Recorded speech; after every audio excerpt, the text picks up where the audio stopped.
It is a preliminary study which has not been peer-reviewed or published, but it suggests people who received seasonal flu shots last fall are much more susceptible to getting swine flu. It appears to be for people that got seasonal influenza vaccine last year, that they were at greater risk of getting H1N1 disease this year. The study looked at roughly 2,000 people. Those who received the seasonal flu shot last fall appear to be twice as likely to get swine flu if they're exposed to the new strain.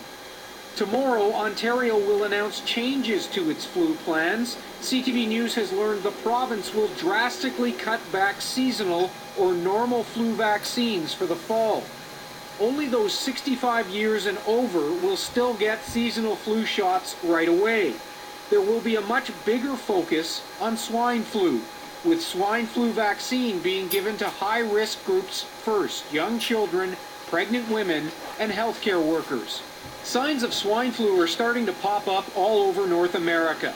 In Texas, this hospital is setting up triage tents outside its emergency room to handle hundreds of cases.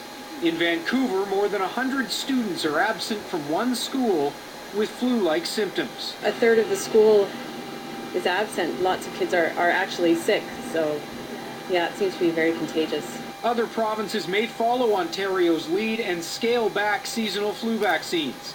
One of the big concerns here, fear of flu vaccines generally. If this preliminary study holds up to scrutiny, and a flu shot from last fall makes people more susceptible to swine flu this year, might that scare some Canadians away from vaccinations altogether? Lloyd? Thank you, Graham. CTV's Graham Richardson. And with us, medical consultant Dr. Marla Shapiro. Well, to Graham's last point, Dr. Marla, should we be concerned about getting a flu shot of any kind this year? Well, it's easy to understand how Canadians might feel that way. There's a lot of confusing information. But what we want to remember is that the best prevention against the flu is primary prevention, which means a flu shot. But for some groups, it's suggested they get more than one shot. Is that a danger?